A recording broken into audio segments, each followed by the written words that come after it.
specific registration duties in Florida and the specific registration duties in Ohio.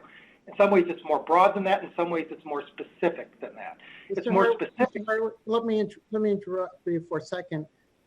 Are we dealing with Megan's Law, or are we dealing with Adam Walsh Act, or does the analysis matter? This is a Megan's Law case, and from the beginning, the Attorney General's office, who's been the lawyer for the state from the beginning, has said that this is it's a Megan's Law case. They argued that in the trial court. But is that correct?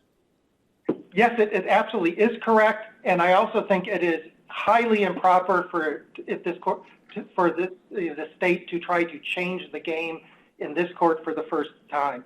This court said in Dangler that they shouldn't be allowed to do that, and this is like me coming to the court saying, well, I've argued in the trial court that my client's conviction should be reversed. I know it was a hearsay argument there, but I'd really like to raise an Eighth Amendment claim now. The applicable law at the time is what it is, whether counsel got it wrong, whether the underlying courts got it wrong.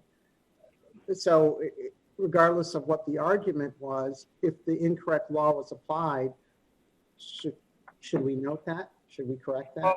Well, two things. First of all, in some ways, for my future appearances before this court, I would love an argument that allowed me to change theories so radically between the trial court and this court. But it's not a change of theory, it's applicable law. And I do also think this court, this court has been very clear in drawing a line in the sand that's January 1st, 2008. And anything that comes before that has been Megan's Law. Anything comes after that is Adam Walsh Act. This court has never made an exception to that. So, Mr. Hart, what is the thing that we're talking about? Is it the offense, or is it the duty to register once moving to Ohio? It's the offense, and it's the fact that this court held in Williams. Adam Walsh Act imposes a criminal punishment. So now what the state is arguing is that Ohio, not without a judge or a jury, Ohio is going to, out of the ether, impose a criminal punishment for an act that occurred in another state before the law existed. There are so many constitutional issues with that if this court really thinks that's the issue, I'd suggest supplemental briefing only on that point. Because Mr. Hardwick, didn't we already cross that bridge in Bond? Didn't we answer almost this exact question in that case?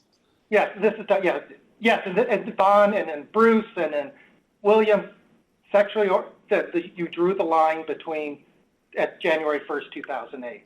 And if you didn't, you'd have all sorts of constitutional issues. In fact, in some ways, it might be better for my clients to draw the line that way, because then the system collapses on itself and they have no duty to register, because all of a sudden now we're imposing a criminal punishment for something that happened before the law came into effect in another state that wasn't a violation of Ohio statute. And also there's the privileges and immunities clause issues if we're going to treat Ohio residents differently than we treat people from out of state. An equal protection issue, which my friend on the other side raised in their brief, said, yes, we'd have an equal protection issue if we treated them differently. So in some ways, I say throw me in that briar patch. I would love to be in Adam Walsh Act land now, because that would mean my clients have no duty to register, and it'd be gone, because there'd be no defaults. There'd be no Megan's Law for them to be defaulted back to. So in some ways, that would be good for my clients. But focusing, and also I just point out that I find that the Attorney General's office has also been advising sheriffs of this all along, and I think there's some.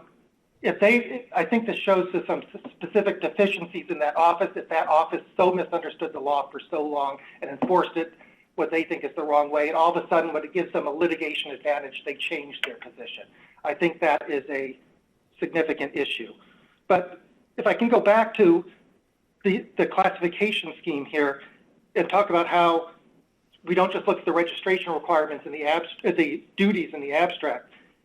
2905 09 F2 specifically talks about the offenders. They said they look at the actual offender and then look at the classification as a sexual predator in Ohio. And classification includes the process of being classified.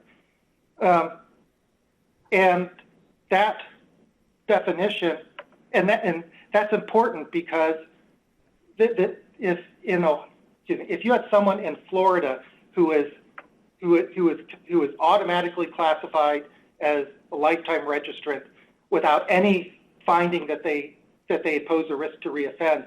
But in Ohio, the classification requirement is that they can only be classified as a sexual predator if they have a risk to reoffend, and they actually don't have a risk to reoffend. We can't say those statutes are substantially similar. But then don't you, but that's the whole purpose of F2 is it gives you the right to challenge the similarity of the two statutes. So you challenge that and then you prevail. I mean, why isn't that your remedy? Well, first of all, that the trial court, and everyone agreed in the trial court, and they only just that Mr. Lingle and Mr. Grosser had the right to a hearing about the statutes in general. The issue that the trial court, that they disagreed on, was when the trial court ruled, as all the other appellate districts have ruled, that said that Mr. Lingle and Mr. Grosser get to, at the hearing, present individual information that they don't pose a risk to reoffend. And that is the issue that was certified under Civ Rule 54B, excuse me, a criminal practitioner dealing with the civil rules. But it was certified, that was the one issue that was certified as that there was no just cause for delay. And if we didn't do that, as those courts have ruled, the General Assembly has said that the purpose of these classification schemes is to register the people who pose the most risk with the highest responsibility, and so that we have more protection, and that defies that rule. Also, importantly, the difference between a system in which a person is classified based on offense only and then to classify to such severe registration requirements every 90 days, 3 different places, in person, the difference between that being a risk-based decision and just a pure offense-based decision, that's the difference that made Senate Bill 10, Adam Walsh Act, punitive. That's, according to Williams, what pushed it over the edge, starting at paragraph 17. That was the factor that this court helped push it over the edge. And so if this court, all of a sudden this court, now we have a punitive statute, if that is the correct interpretation, now we have a punitive statute that can't be applied retroactively. I also say that's also consistent with what the solicitor's office told this court in Williams when they said, quote, the major innovation of SB 10 was the automatic classification scheme, is what the solicitor's office told this court when they were arguing Williams. That is the critical difference. And if we have that, if we don't have that individual risk assessment, then again, we have a punitive statute that can't be applied retroactively, and we complicate things even further. The other thing, What about the statutory language, Mr. Hardwick? The language seems pretty clear and doesn't seem to support your argument. So help me understand how we get to where you want us to be from the actual language of the statute. Well, the language of the statute, first of all, it brings in the individual person, because it says the requirement of the other jurisdiction that the offender registers as a sex offender. So we're looking at what this offender was and what happened to these specific people. And then it also then looks at the entire, it doesn't just look as the state would like us to, only at the registration duties. It looks at the classification as a sexual predator in Ohio. And what is that classification you have in Ohio? That includes a finding of that they are. Well, what it says is that the requirement of the other jurisdiction that the offender register is substantially similar to a classification as a sexual predator for purposes of this chapter, which seems to tie the registration requirement itself to the substantially similar language in the statute. But it's not. But it's the way the General Assembly drafted it. It's not. I guess with a lot of things with sex offender registration laws, it's not the most artful way of drafting a statute, because on one side they said the requirement to register, on the other side the classification, which in some ways you have apples. They said compare the apples to the oranges. So it is broader than, but it is broader than just looking at things in the abstract, partly because, again, they bring in the word of the offender. It's not just what that statute says, it's how it applied to that specific person. And in the cases of Mr. Lingle and Grosser, their lifetime registration was imposed on them without any regard to risk to reoffend. And one of them initially got probation, the other one got 6 months in jail, and these weren't people that their local judges thought were serious risks to reoffend. You don't get probation. Counselor, was the duty to report in the state in which they were convicted similar to Ohio's? It was. I'm trying to remember. I believe it was twice a year as opposed to 3 to 4 times a year. So there are some, and they had no community notification, which they now get in Ohio. Plus, they have, and one thing they have different there in Florida is after 25 years, they can seek to get themselves off the registry. And that's one issue that didn't get resolved in the trial court. Okay, but it would classify as substantially similar. The obligation to report for an extended period of time, whether it's twice a year, 3 times a year, 4 times a year, is still a duty to report for a significant period of time. Well, I agree that it's still a duty to report for a significant period of time. I would argue that differences in, for instance, community notification make an enormous difference to the quality of someone's life under this. And the difference, and I guess now we have there say 2 times a year and 4 times a year, but that 4 times a year was another one of the reasons that troubled this court in Ferguson, and that almost then turned it into a punitive matter. And then Williams said, look, showing up 4 times a year is not even close to being a driver's license. So that there is a big difference there. Counsel, they were substantially similar in the reporting requirements, but were they substantially similar in how they arrived at that classification?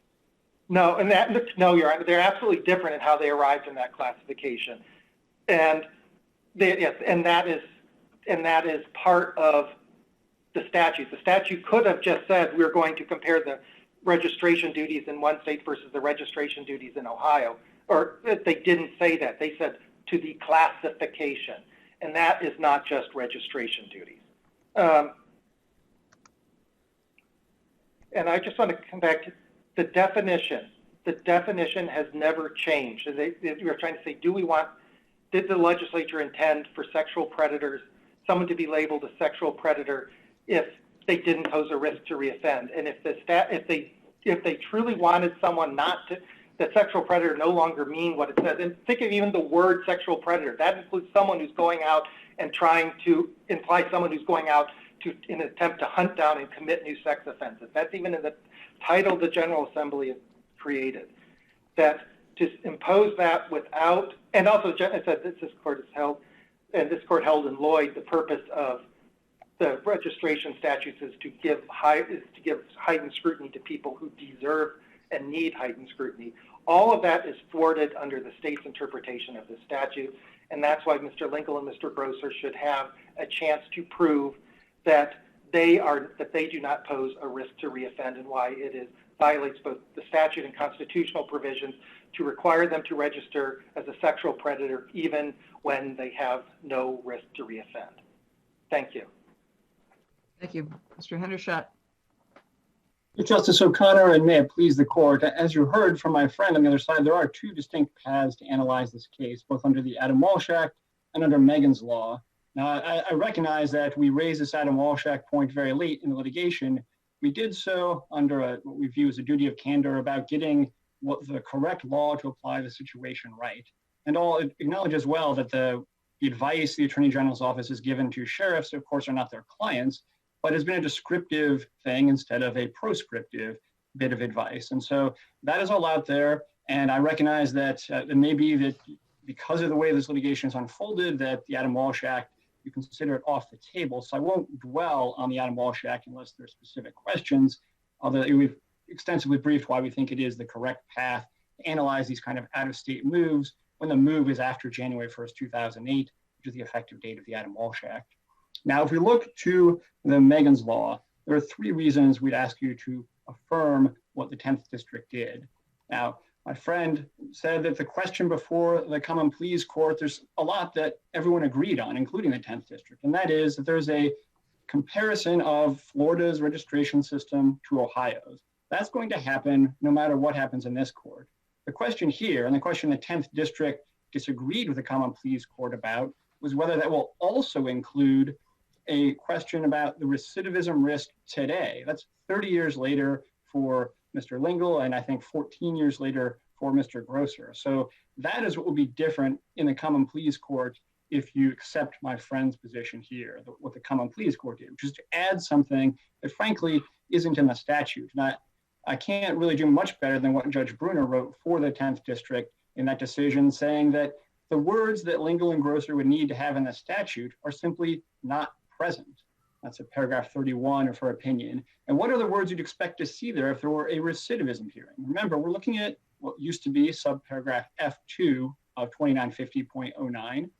The words you'd expect to see there are the words that are over just a few pages earlier in subparagraph B.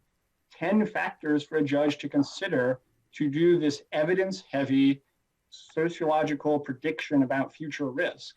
There's also details about the prosecutor's participation, the right to call witnesses, including experts, and the right to cross-examination. Not one of those things, not one of those 10 factors, not one of those procedural mechanics is over in subparagraph F2.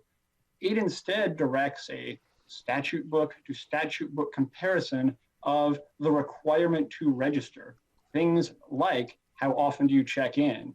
Do you check in where you reside and also where you work and also maybe where you go to school? Do you check in with the BMV to register your license plate and VIN number? All of those things, at least under our reading of the Florida law, are the same. So that's statute book to statute book comparison. And that is, again, that question is going to be decided either way, but that's what the statute asks the court to do. And that So- is fully... What, under that view, why then is there a clear and convincing evidence standard? If we're just doing a legal comparison, why does the statute have this evidentiary kind of burden? Well, recall, Your Honor, that the statute doesn't just apply to other states like Florida, and there's quite a bit of similarity state to state because of a federal SORNA law now. But this statute also covers if you had a registration obligation on a Native American reservation or in another country. And so in those cases, you might need an evidentiary standard to understand what the law of the other place is. And it may not even be statute law. Sometimes it could be regulations. It could be something else, depending on where you're coming from.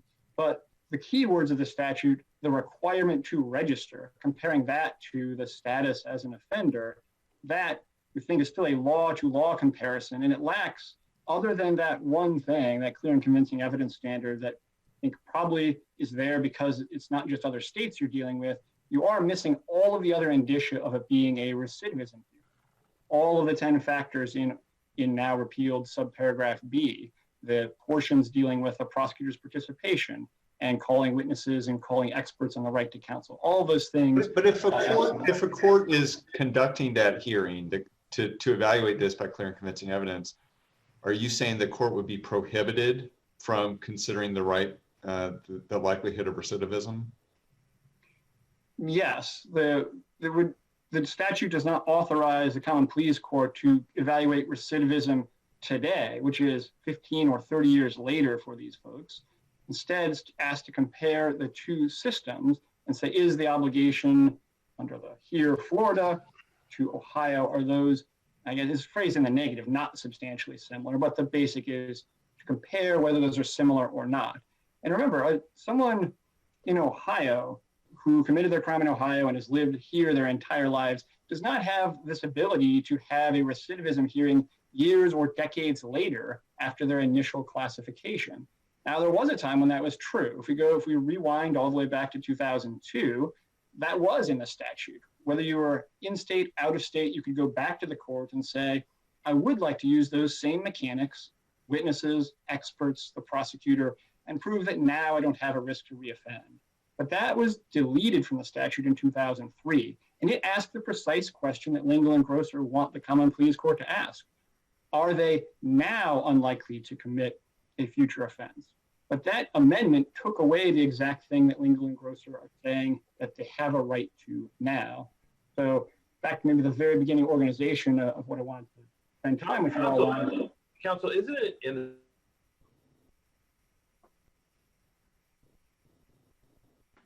I'm sorry, I'm not able to hear that question. Looks like Justice Donnelly has frozen. to have courts have hearings so that people that aren't truly sexual predators don't get classified as such, so that the real sexual predators in the state of Ohio are not diluted in the sea of people who shouldn't be classified as such. Why wouldn't the state want to advocate for that kind of transparency and having hearings and evidence-based decisions? Your Honor, I want to apologize up front. At the very beginning of your question, you were frozen temporarily. I think I understand the point of the question, but if I'm not covering it all, please interrupt me. I apologize. No, I apologize as well. So for this format, I wish I were there in court with you all. So this is really not something that is a choice for the Solicitor General or a choice for courts to make about what is the right thing to do in terms of what does this look like? What kind of hearing should be? That's something the General Assembly has decided. And my friend keeps pointing back to the definition of sexual predator, which is true under Megan's Law, talked about the risk to reoffend. But remember, the two basic structures that you see across the country, 35 or 36 look like today's Adam Walsh Act. The other look like the old Megan's Law.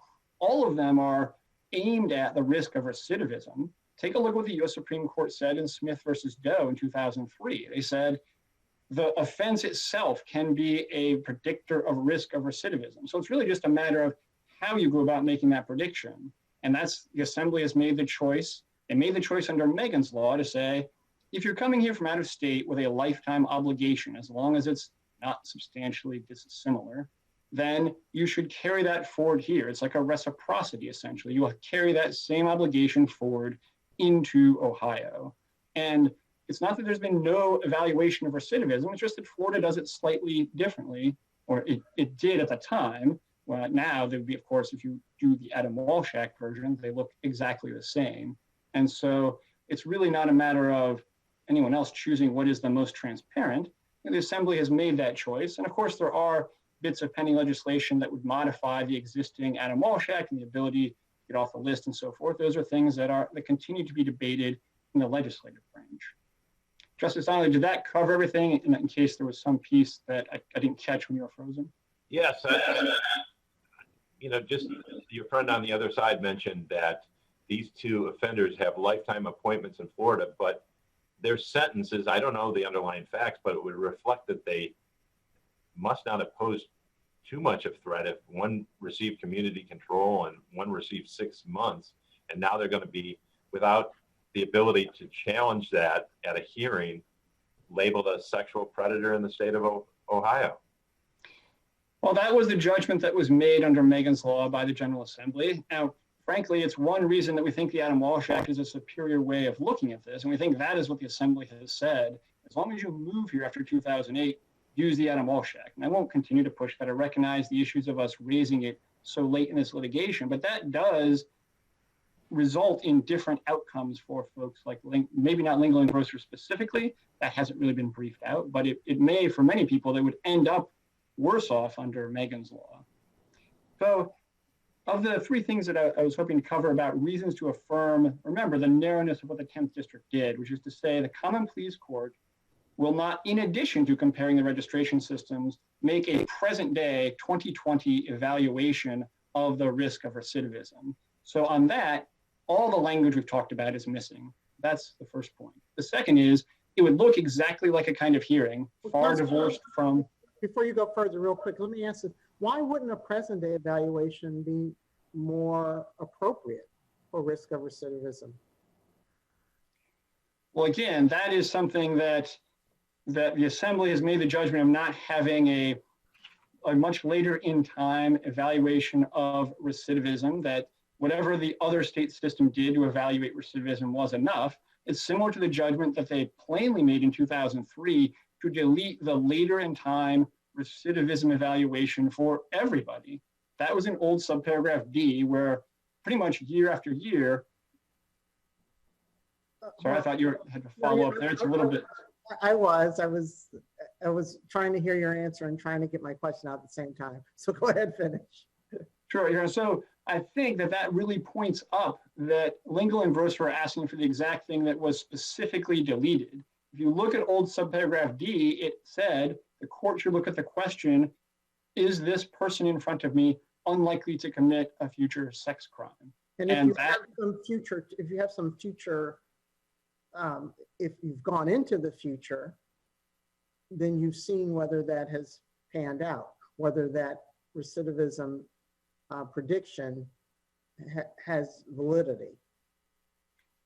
You have, and that might be a very good reason for the Assembly to consider policy changes in this area, but they made the judgment that on balance, having over and over these reevaluations, and that's, it was deleted in 2003 for a reason, and it was that there's been some kind of evaluation at the front end, and that's going to be the system that we have. Then there'll be limited opportunities. Instead of everybody having the opportunity to petition off, they'll be limited to certain tiers or certain situations, and that's the system that we have now, and the system that was in Megan, at least the Megan's Law version, in place when this case, well, not when this case arose, in place right before the Adam Walsh repealed all of that.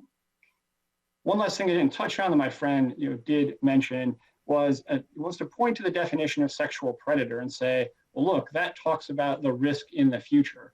But the definition in subparagraph F2 to focus on is adjudicated as a sexual predator. And that, if you look back at 2950.01G5, includes, if you're adjudicated a sexual predator, it includes the specific thing we're talking about here, which is you were adjudicated in another state as a consequence of just the crime itself, you have an obligation. And then the only question left over is, are those registration systems substantially similar or not? One last thing, I'll largely direct you to the brief, and that is that there would be, if you give only non-Ohioans this opportunity to have a much later in time recidivism evaluation, it at least raises the specter of an equal protection problem. And under principles of constitutional avoidance, that just stacks one more reason on top of the absence of all these procedural mechanics and the specific deletion of this kind of hearing in 2003 as a reason that the 10th district got this right. By limiting How would that be an equal protection problem? Because those people moving into the state at a later date could never have had any sort of adjudication or hearing beforehand. So giving them a hearing once they move in wouldn't seem to me to create any sort of equal protection issue.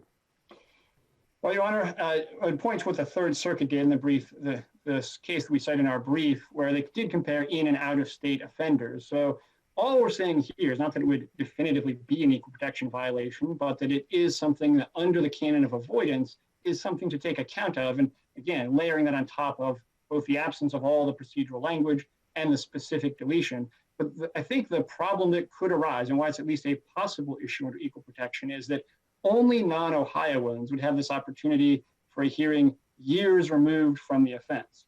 Everyone in Ohio would not have that opportunity. And that's the differential treatment that at least raises the specter of that issue. So, Your Honors, as the clock ticks down here into the last couple of seconds, I would just wrap up by saying that what Lingle and Grosser ask you to do, as Judge Bruner said, is to put words in the statute that aren't there, and would put words that would make Ohio at least sort of a clearinghouse as a place where sexual offenders would come, because it might be the only place they could move to and get this kind of hearing that I'm not aware would be available anywhere else. Your Honors, for all of these reasons, we would ask that you affirm the judgment of the 10th District. Thank you.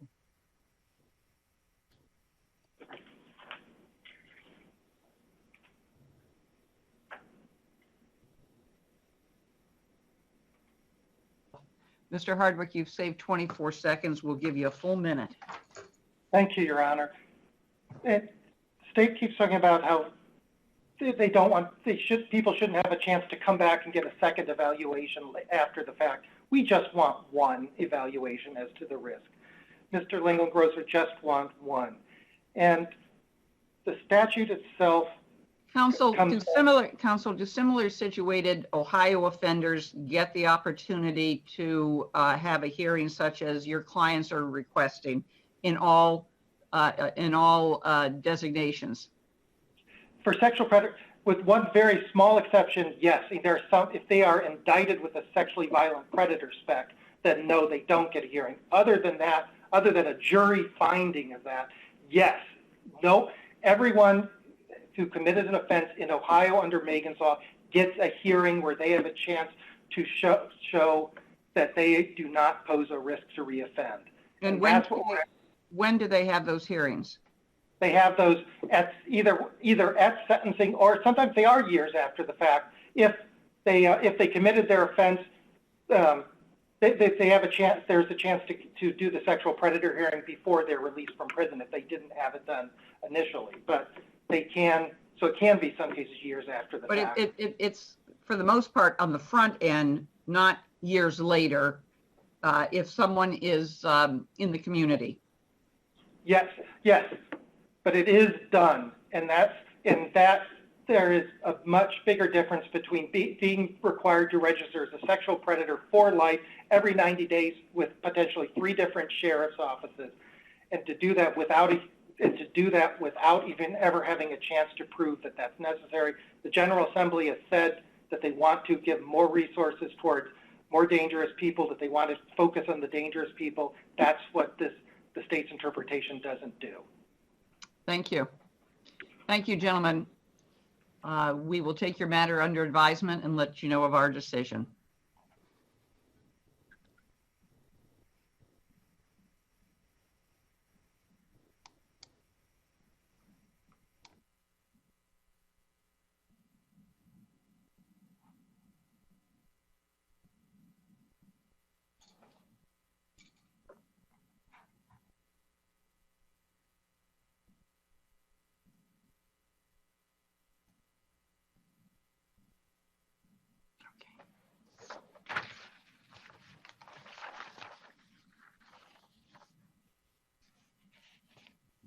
Our second case this morning is 2019-1274, Ohioans for Concealed Carry et al. Versus the City of Columbus,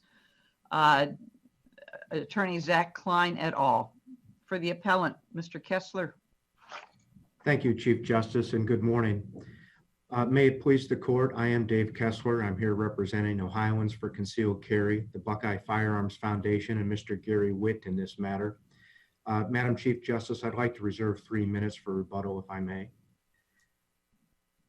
In 2006, the General Assembly passed Ohio's statewide firearm preemption statute, Revised Code Section 9.68. That law, as the court knows, prohibits cities from enacting laws that burden the right of the people to keep and bear arms. In short, cities, beginning with the effective date in March of 2007, lost the ability to decide who can have a gun or what guns they can have. Unfortunately, as the court well knows, Columbus and other cities have, since the law was enacted, ignored it and passed firearm regulations that are prohibited by 9.68 on several occasions. This case involves Columbus's most recent attempt. But the issue in this case, I think it's important to focus on, is that statewide uniformity.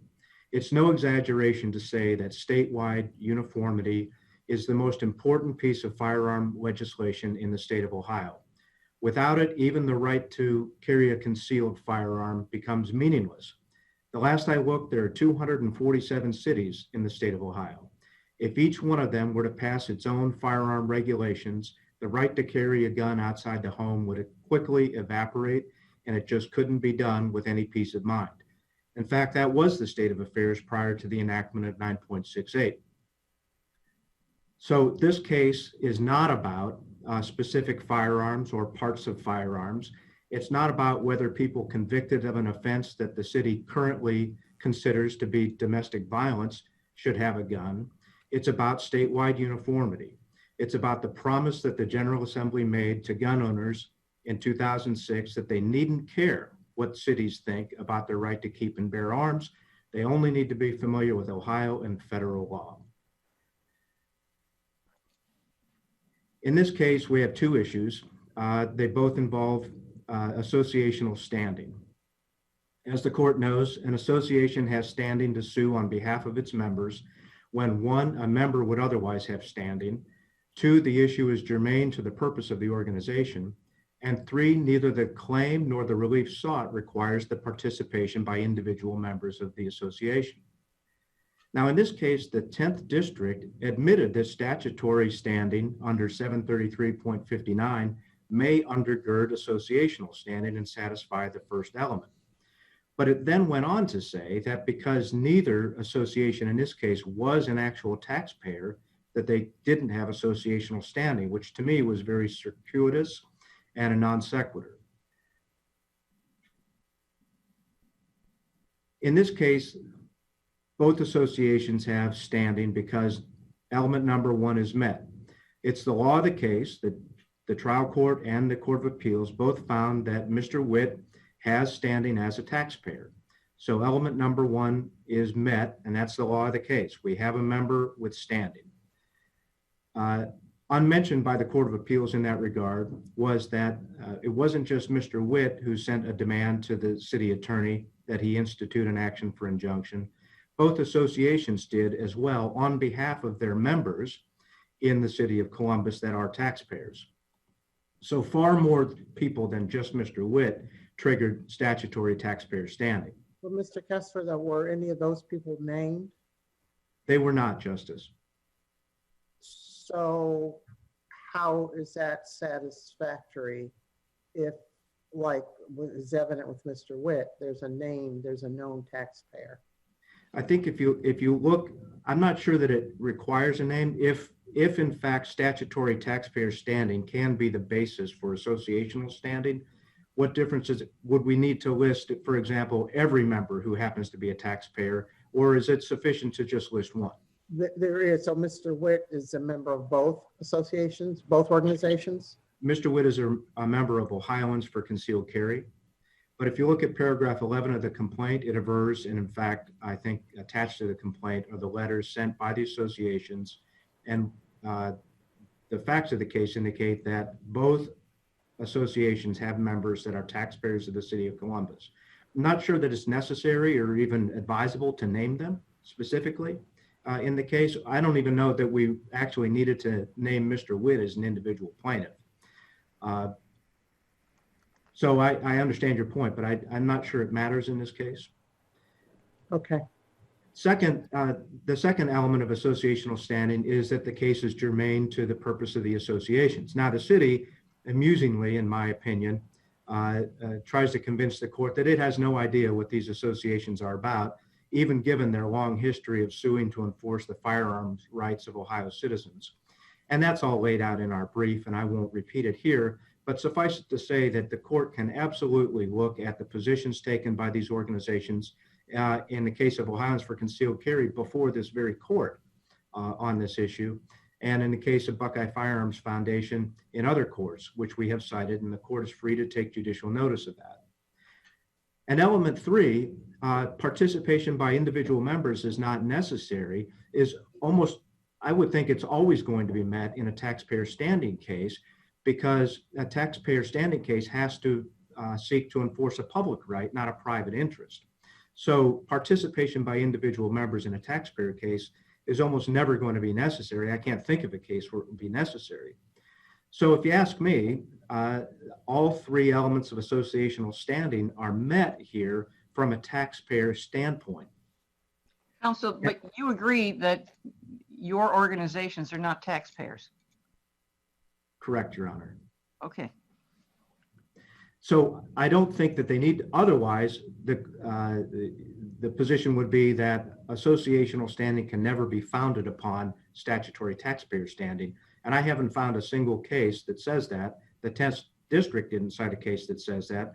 And I'll remind the court that in Fisher versus Cleveland, this court heard a taxpayer standing case asserted by IAFF on behalf of its taxpayer members. So it's been tacitly understood for a number of years that statutory taxpayer standing can give rise to associational standing. The other issue in the case is the declaratory judgment action, and there's a standing issue there as well. And our position is that the issue in the case is statewide uniformity, that any gun owner in the state of Ohio would have standing to bring a declaratory judgment action against the city to invalidate its unconstitutional ordinances. The harm suffered by gun owners is that the General Assembly said we don't need to know what the law is in any of the 247 cities. Columbus has undone that. We are all harmed in the same way by that, and that is enough for standing. In a declaratory judgment action, really what the court is looking for, as I understand it, is that you want to have an actual case. You want it to be real, not speculative. And I think that that's the case here. It's not speculative. Mr. Custer, excuse me. It seemed that one of the things that the Court of Appeals was suggesting was that the complaint wasn't specific enough, that it didn't have specific claims of harm. How do you respond to that? And are there certain things in the complaint that you would point us to that in your view show a specific harm to your members?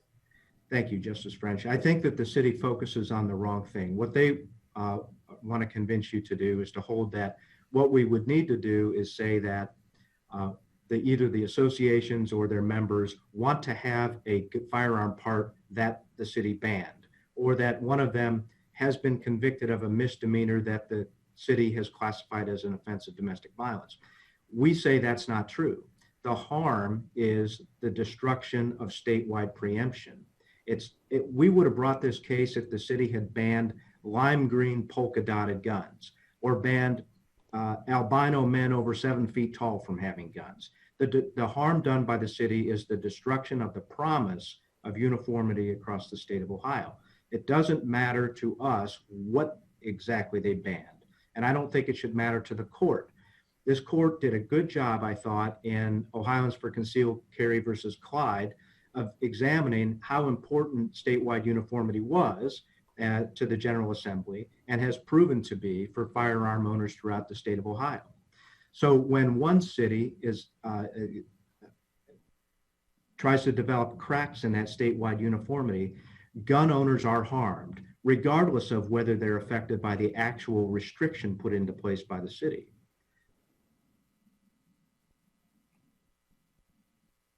So I think that we have an actual case or controversy.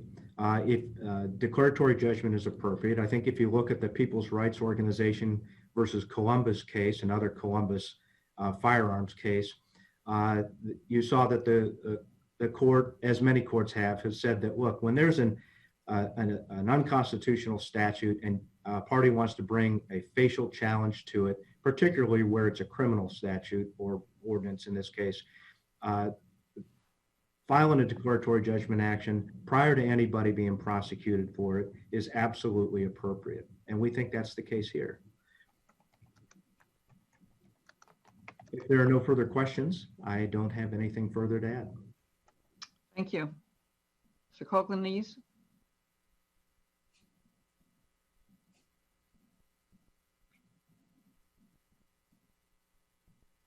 Sorry, Your Honor, I was having trouble unmuting. Good morning, Your Honors, and may it please the court, Rich Coughlin-Lees on behalf of the City of Columbus. Your Honors should affirm the 10th District for two reasons. First, as it relates to the plaintiff's claim on bump stock ban, that claim has been mooted. And second, the plaintiffs have failed to show that they have standing. As a result, this court should affirm the 10th District. After the federal government banned bump stocks, classified them as machine guns, the City of Columbus repealed its bump stock ban. That has mooted this case out. There is no live controversy whatsoever between the parties in this case as it relates to that ordinance. The city ended up filing just recently its statement of additional authorities relied upon, and that was the New York State Rifle and Pistol Association versus the City of New York. The facts of that case are very similar to this. In that case, the United States Supreme Court decided to hear a challenge to a New York City ordinance on Second Amendment grounds, not statutory grounds like the plaintiffs bring, but on Second Amendment grounds. While that case was in the court, the city repealed their ordinance. The United States Supreme Court found unanimously that that mooted the plaintiff's claim. Your Honors, we believe that the same is true here. As it relates to the bump stock ban, because the city has repealed its ordinance, that claim is moot. With that said, I'm going to, unless there are questions, I will move on to the second area, the lack of standing. It's interesting, Your Honors, that the plaintiff spent most of his arguments talking about the merits. We're not here on the merits. We're here simply to determine whether or not the various plaintiffs have standing. This is not a statutory argument under 968. This is absolutely not a constitutional argument under the Second Amendment. It is simply a question of, have the plaintiffs in their complaint said enough to bring a case? Mr. Kessler, I wonder if you could start with where I left off with Mr. Kessler, and that is if you look at the Declaratory Judgment Act and whether they've established a standing under the Act. Your Honor, they absolutely have not. This is no different than what this court said both in preterm Cleveland and in Progress, Ohio, where an organization in Progress, Ohio decided that it was philosophically opposed to the Jobs Ohio program and brought a case. This court was very clear that simple philosophical opposition is not sufficient. You actually have to have skin in the game, so to speak, in order to be able to bring a claim. These plaintiffs simply allege, in fact, the individual plaintiff in this case does not even allege he owns a firearm. We've got two organizations that allege that they are simply made up of people who own firearms. That doesn't tell us anything at all about how they are particularly affected by the Columbus Ordinance at issue. If we had a situation where a plaintiff says, for example, I have been previously convicted of a misdemeanor domestic violence, and even though it would be contrary to federal law, I want to go out and buy a gun and bring it to the city of Columbus, then arguably that individual might have standing. Was there an attempt to amend the complaint? There was not, Your Honor, and I think that actually raises a very interesting issue, because at the same time OFCC was bringing this claim in Columbus, they were bringing a separate claim in Cincinnati. And the Court of Appeals did a very good job comparing the complaint that the plaintiff brought in Columbus with the complaint the plaintiff brought in Cincinnati, where they were. But why would that impact our analysis that they filed a separate complaint in a different case? Because as the 10th District said, they were much more detailed about people owning specific types of firearms and wanting to purchase specific types of firearms and keep them in the city of Cincinnati. In this case, they just say, I'm an individual plaintiff, I'm a member of this organization, and people who belong to these organizations own guns. Your Honor, that's true of just about every organization in the country. Based on this complaint, we can't tell if this is an organization that has Shannon Watts as the president of the organization, an avowed gun owner who is active in seeking gun reform. So in order for us to be able to tell whether this organization actually has an interest in this case, they need to move beyond simply this. What this court said, I believe, in preterm really focuses. What this court did in preterm was to take a look at an abortion provider who alleged that various provisions of the state budget bill violated the state's single subject constitutional guarantee. And as it related to the written transfer agreement, preterm set out an affidavit where it alleged it altered its business practices because of the written transfer agreement, that it had increased costs because of the written transfer agreement. This court said that's not sufficient. The budget bill had the heartbeat bill in it. So Counsel, why doesn't having Mr. Witt as a party in this case cure the deficiencies noted in preterm? Your Honor, Mr. Witt doesn't allege he owns a gun. So if he doesn't own a gun, at a bare minimum, I would say he would have to allege he owns a gun in order to have standing. Well, why is that when the challenge is to certain aspects of being able to own a gun or apparatus, an apparatus to a gun? Your Honor, I think this comes into play with what the Supreme Court said in the second provision of the budget bill in preterm, where there was a criminal penalty for doctors who did not check for a heartbeat before they performed an abortion. And what this court said was, well, because preterm itself is not directly subject to criminal prosecution under the budget bill, preterm does not have standing. And oh, by the way, there were no doctors here who were there, and there's still not enough in that complaint for us to determine standing. Your Honor, I have tried very hard to come up with a way for this case to say standing and preterm to say no standing, and at least intellectually, I can't come up with a way where we would have standing for gun groups with a bare bones complaint, but no standing for an abortion provider based on what this court has said in preterm. Counsel, to agree with you, do we need to overrule Fisher v. Cleveland from 2006? I don't believe so, Your Honor. I think what we're dealing with here is a very specific term with specifically what standing, what has the plaintiff alleged? Is there sufficient allegations? My recollection on Fisher v. Cleveland was that there were still a little bit better allegations in the complaint than there are here. And Your Honor, I may be remembering that wrong, but that is my recollection. And you think that the lower court's decision that Mr. Witt has standing doesn't allow associational standing? That is correct, Your Honor, especially as it relates to the taxpayer action, which was the only standing that the lower court found. And it's important for this court to remember that in Ohioans for Concealed Carry versus Cleveland in the 8th District, the 8th District found that an association cannot bring a taxpayer action, that they were not considered to be a taxpayer.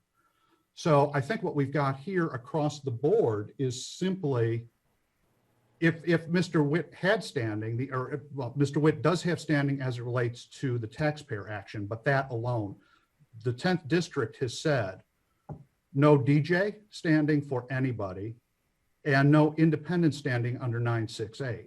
Again, similar to what the court said in the Progress Ohio case. So what we are dealing with is directly no injury that anybody has suffered, anybody has alleged. The only thing that we've got is somebody saying, I'm a member of an organization. I sent a letter to the city attorney. That's it.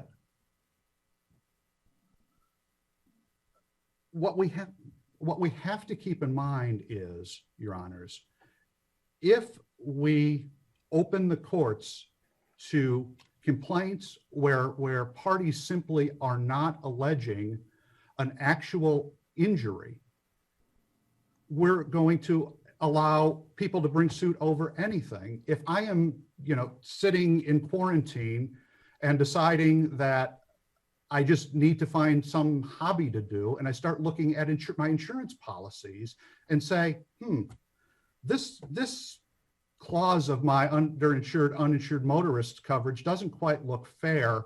Maybe I should try and determine whether or not, in fact, I've got coverage under the policy, even though I haven't been involved in an auto accident that was somebody else's fault. I can't go into court to bring that claim. There's no standing, there's no harm. It's purely speculative. That's where we are here. And so, Your Honors, for these reasons, I would ask that the court affirm the decision of the 10th District.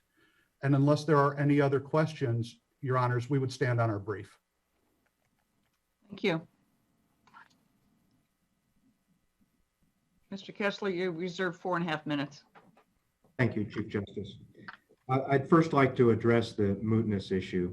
It simply strains credulity to believe that the city repealed its rate of fire ordinance just because one of the parts that the city banned was administratively determined by ATF to be unlawful without further license.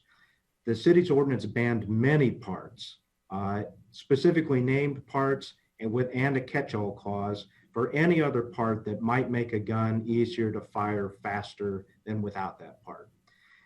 So I cannot believe that the city repealed its entire ordinance just because one part, a bump stock, was banned by the ATF.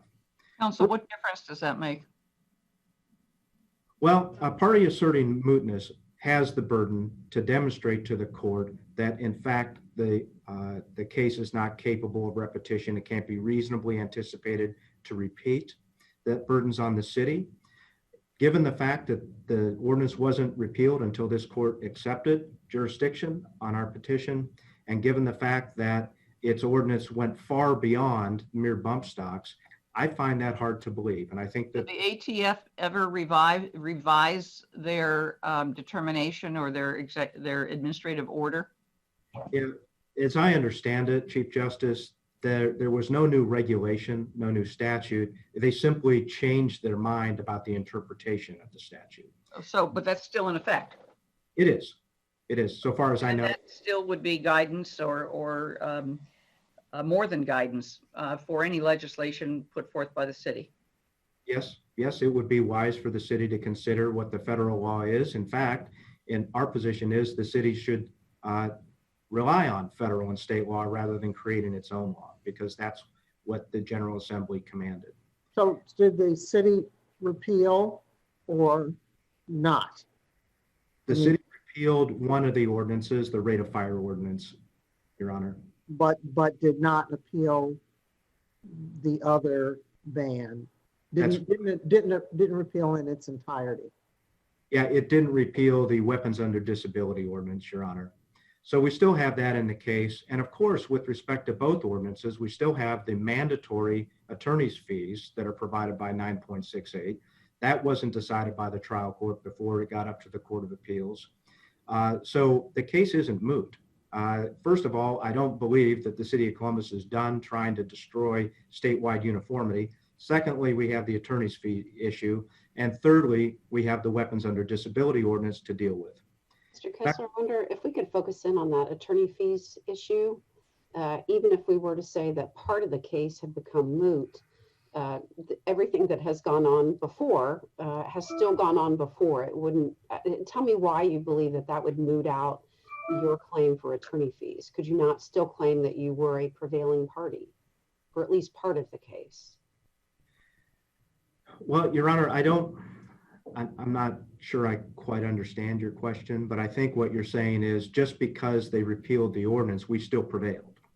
I think that would be your argument. So forgive my lack of clarity. I'm just having trouble seeing how, even if part of the case became moot because of the city's action, why that would preclude your argument that you're still you still prevailed in at least a portion of your case. Yeah, Your Honor, I don't have a clear answer for you. We faced sort of that same issue in Ohioans for concealed carry versus the city of Oberlin. There, of course, the city repealed before we got a final judgment, but the Court of Appeals reversed and sent it back saying the case was not moot. There's still that attorney fee issue. It's mandatory under the statute. It must be decided. Thank you. I'd also like to point out that my friend, Mr. Coglianese, may have inadvertently misstated the facts of New York State Rifle and Pistol. There, the city didn't repeal its ordinance. It amended the ordinance to do exactly what the plaintiffs in that case wanted. It was the exact amendment that the plaintiffs desired in their ad damnum clause. And the case wasn't dismissed. It was remanded for further proceedings and possibly an amended complaint in that case. That's my understanding of it anyway. And finally, if I can have just 1 second, I want to point out that the preterm case is not helpful here. There wasn't an association plaintiff in that case. It was simply the wrong plaintiff, just like in Hills and Dales. It's a wrong plaintiff problem. And Jobs Ohio, there was no taxpayer standing argument, no claim for declaratory judgment. And I don't think there was an association standing issue in that case either. There was just an organization. I don't know. Counsel, did you have any other vehicle besides revised code 733.59, the taxpayer suit here? I'm sorry. Did you have any other means or vehicle to bring this to the, to challenge other than this taxpayer suit? The declaratory judgment statute, Your Honor. Okay. So if we find that there is no taxpayer standing, what does that do to your Declaratory Judgment Act? I think it stands on its own, Chief Justice. I think that these associations and Mr. Witt have standing to sue for declaratory judgment because, like I said, they are harmed by the destruction of statewide uniformity. It has nothing to do with what the city banned or But who. there's no specificity to your argument about harm here. Your Honor, I think that's the point I'm trying to make, is that the harm is we now have to care what the city of Columbus thinks about who can have guns. And the General Assembly said we needn't care about the city of Columbus or any of the other 246 cities in this state. Just know state law and federal law as a gun owner and you're okay. If that's destroyed, regardless of what they did. Why not? You have lots of members. I'm sure there's members in Columbus. There may be members other places that want to travel to Columbus. You know, why not why not file a complaint with a specific member who alleges that they want to own a weapon with one of these parts, and they are being chilled from doing so because of the ordinance. That seems very easy to do. It would even easy to file an amended complaint saying that, and then there wouldn't be a question. Thank you, Your Honor. I think that would be difficult in this case for the simple fact that there is no rate of fire ordinance anymore. So if the case goes back, which it will, one way or another, if the case goes back to the trial court, amending the complaint to allege that somebody has a rate of fire acceleration device won't really matter in this case anymore. I get that at this point. What about someone with a misdemeanor? There's got to be lots of people out there with a misdemeanor who'd like to have a gun in Columbus. Well, that might be more difficult, Your Honor. There's right now not a lot of daylight between the city's weapons under disability ordinance and federal law concerning those with misdemeanor convictions of domestic violence. There is some. But it basically involves possession of a firearm that did not move in interstate commerce. So that's probably a pretty small subset of gun owners that have a gun that didn't come from out of state, right? Because that's what the federal law bans are guns that moved in interstate commerce. So we have several gun manufacturers in Ohio. I suppose we could find somebody maybe that bought one of those guns and has a misdemeanor conviction that the city thinks constitutes domestic violence. But I don't really think we have to go to that length, Your Honor, because the harm is cities are out of this business. And that's the harm, and it's a harm suffered by all gun owners. If we have to now know what Columbus and Cincinnati and Cleveland and Toledo and Dayton, what all of them think about who can have guns. Thank you. Thank you, gentlemen. We'll take the matter under advisement. You'll be notified of our decision.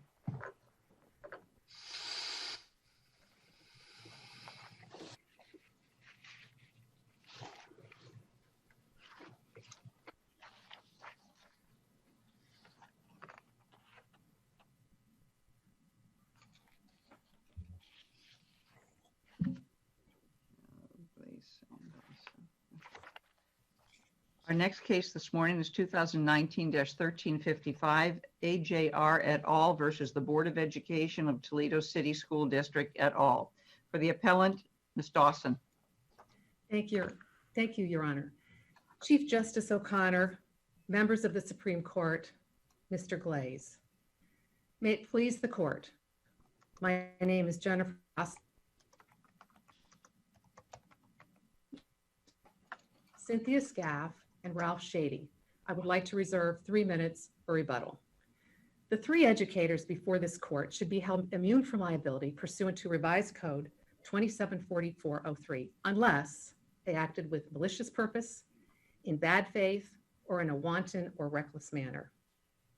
Appellees allege the educators acted recklessly. They did not. This court has held that recklessness, distilled to its essence in the context of the immunity statute, is a, quote, perverse disregard of a known risk, or that, quote, the actor must be conscious that his conduct will, in all probability, result in injury. Even construing the admissible evidence in the record most strongly in appellee's favor, reasonable minds could come to but one conclusion. Appellees fail to establish that any of the educators perversely disregarded a known risk, or that they knew their conduct would, in all probability, result in AR being injured. Therefore, the Court of Appeals decision should be reversed. Before going further, I want to clarify that, as in our brief, I will refer to the kindergartner who allegedly was being teased as AR, and the kindergartner who is alleged to have done the teasing as S. The undisputed facts in the record show that in response to reports of teasing, the educators spoke with the kindergartners about the alleged teasing promptly, regularly monitored the students in the lunchroom and classroom, and frequently checked in with AR to ask her how she was doing. AR assured the educators that all was well and she was fine. To determine whether any of the educators perversely disregarded a known risk, it is critical to look past appellee's characterizations of the evidence and consider only the admissible evidence in the record before this court. Appellees argue that AR's parents notified the educators 4 times that AR was being bullied, and they submitted affidavits regarding their own conversations with their daughter.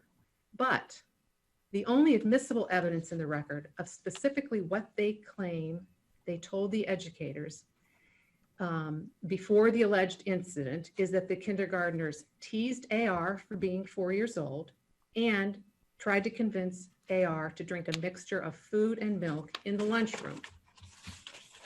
It's essential to sift through appellee's characterizations and generalizations in order to determine specifically what notice each educator had of the teasing before the alleged incident and how each educator responded. Counsel, wasn't there some allegations that AR was jostled or pushed in lines? Was that not evidence? Your Honor, the only evidence of that is that AR told her parents of that, and there was no, but we assume that for the purpose of summary judgment, even though it's not clear that the parents reported that to any of the educators, we're assuming for purposes of summary judgment that they did. But Your Honor, jostling in line, it's very typical of kindergartner behavior, and it's certainly not a harbinger of a violent act to follow. So even assuming that happened, and it is not at all clear that it happened. And by the way, it's not clear that it was, even if the jostling occurred, that it was S who pushed AR. There's no evidence of that at all. So there's no indication based on that S would later cause any harm to AR. So considering the record regarding Cynthia Scaff, Assistant Principal Scaff was informed by AR's father in October about his concern that S was teasing AR. During that discussion, AR's father claimed that AR was being teased for being 4, but he did not mention any other specifics. It is uncontroverted that shortly after that conversation, Ms. Scaff spoke to AR and S about the teasing. AR told Ms. Scaff that no one was being mean to her and S was her friend. Now, AR's mother later claimed she discussed a food issue that in the denies AR's report regarding, Ms. Scaff denies that AR's mother claimed that she discussed that. Nevertheless, and assuming that allegation is true, Ms. Scaff's actions showed that she reacted diligently and conscientiously. It's uncontroverted that out of an abundance of caution, Ms. Scaff checked in with AR periodically in both the lunchroom and the classroom. So based on Ms. Scaff's personal observation during these periodic checks in the lunchroom and the classroom, AR's assurances to Ms. Scaff that she was fine, and because S had no history of discipline or violence, Ms. Scaff had no reason to believe that S would physically harm AR. There is simply no evidence in this case that Ms. Scaff perversely disregarded a known risk or that she knew her conduct in all probability would result in AR being injured. Counsel, would you like to direct you to the actual incident? I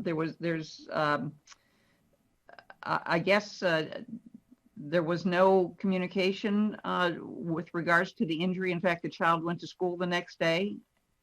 Yes, Your Honor. So first of all, Your Honor, the admissible evidence before this court is that Ms. Lute testified by way of affidavit that although she was right in the room when it allegedly happened, both she and her assistant teacher were in the room when it happened. She saw nothing, she heard nothing, she didn't hear any crying, she didn't hear any screaming. No student reported the incident to her.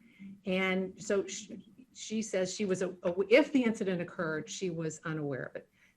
The other admissible evidence in the record is that when AR's mother picked her up from school that day, she noticed a mark, but instead of taking her for treatment at an emergency room, she took her to a Girl Scout meeting.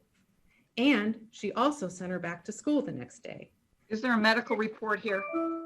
The only medical report is unauthenticated. And again, setting that aside, what the medical report is that 4 days later at a well check, the pediatrician noted that there was a poke. He called it a poke, and he prescribed no treatment whatsoever. Well, Counselor, is there reasons for this information to say that the injury wasn't severe enough to rise to the level of this claim by AR and her parents? No, Your Honor. What happened after the incident is not relevant to the issue before this case. The issue is recklessness, and the only issue is what the educators knew before the incident and how they responded. So regardless of the severity or lack thereof of the injury, it's not relevant. Okay. Yes, Your Honor. Next, consider the record regarding Ralph Shady. In response to a report that some kindergartners were teasing AR for being 4, Principal Shady spoke with the other kindergartners and frequently visited AR in the lunchroom. It is uncontroverted that during these visits, he found AR eating lunch with the kindergartners, who allegedly previously teased her for being 4. AR always told Mr. Shady that she was doing well. AR's parents claim they told Mr. Shady that AR was being teased in the lunchroom. Although Mr. Shady denies this, assuming for purposes of summary judgment that allegation is true, yet Mr. Shady's periodic visits to the lunchroom and checking with AR during these visits was the appropriate response. Because AR repeatedly assured Mr. Shady she was fine, and Mr. Shady did not himself observe any teasing during his frequent visits with AR, and because S had no history of discipline or violence, Mr. Shady had no reason to believe that S would physically harm AR.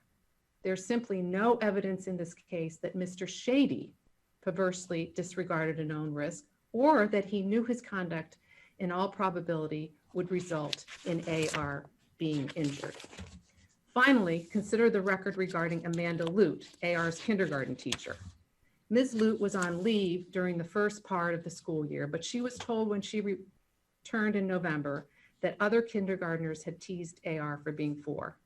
She stated this type of teasing was not unusual in kindergartners, but she nevertheless monitored the situation to ensure there would be no teasing. It is uncontroverted that Ms. Lute never observed any teasing during AR's more than 3 months in the classroom with Ms. Lute. And S. S was in the classroom too. Also, Ms. Lute spoke regularly to AR's mother, who never mentioned concerns to Ms. Lute about AR being teased. And although AR's father claims he told Ms. Lute that he hoped her birthday party would eliminate issues and teasing, there's no evidence in the record that either parent made any specific report to Ms. Lute regarding teasing at all. Because Ms. Lute never observed any teasing in the more than 3 months she was with the students before the incident, and because S had no history of discipline or violence, Ms. Lute had no reason to believe that S would physically harm AR. So there's no evidence in this case that Ms. Lute perversely disregarded a known risk, or that she knew her conduct in all probability would result in AR being injured either.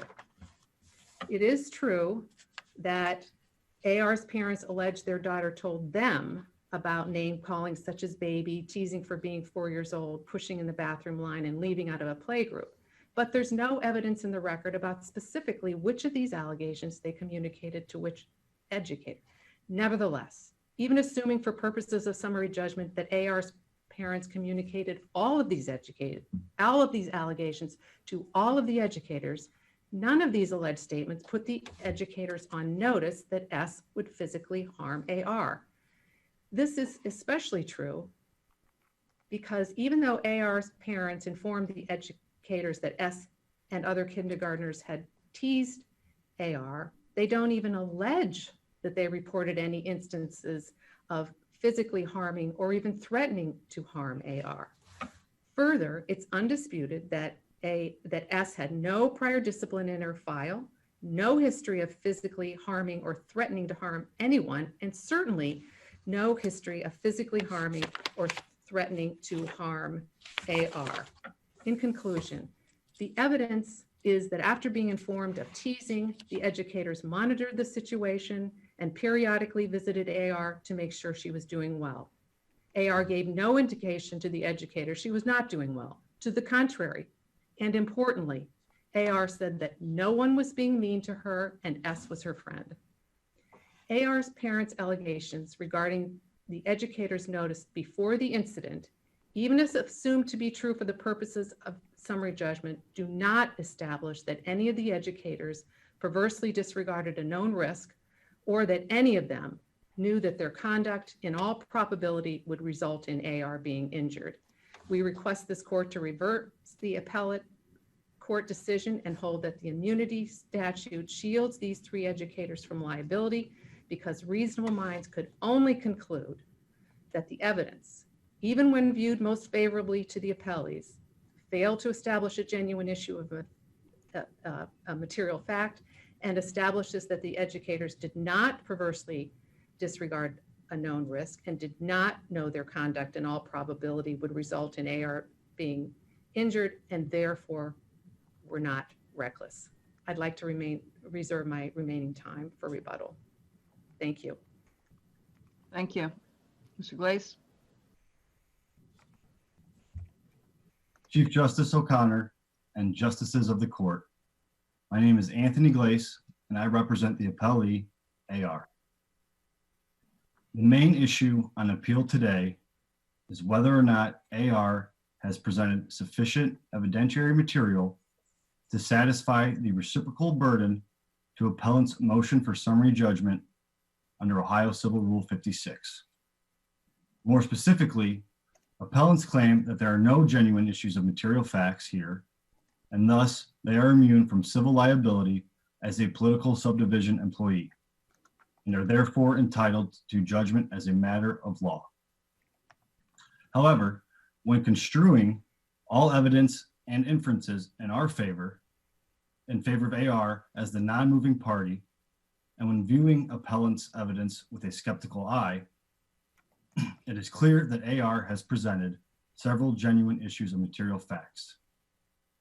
Here, the most glaring issue of a material fact is whether appellants witnessed the bullying incident in March when AR was stabbed and slashed in the face. But regardless of these disputed facts, appellants claim that they are still immune from civil liability. So I wonder if I could stop you there. You said the first issue of material fact was whether they witnessed what occurred. So tell me about that. What evidence is there in the record? That the incident occurred in March? No, maybe I misheard you. I thought as I was writing down, you said, here are the issues. So I started following you and listing them. And I understood that the very first issue that you identified was whether defendants actually witnessed what occurred. Is that not right? What I'm looking for is really a list of what do you think the remaining issues of material fact are? Okay, yeah. So, the one question of fact is, whether or not the incident happened, but assuming that it did for purposes of summary judgment, then the next one is whether or not they saw it. And if they did, then why wasn't it addressed? Why wasn't care provided? And why wasn't it reported? Is there a dispute about that fact? Is there contradictory evidence on that? Well, yes, in Appellant Lute's affidavit, she testified that she did not see it or witness it. Right, but did anyone testify that she did?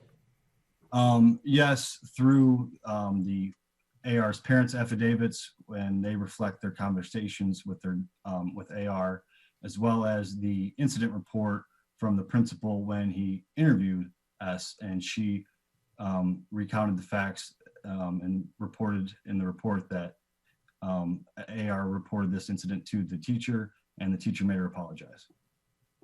But that's different from whether she witnessed it.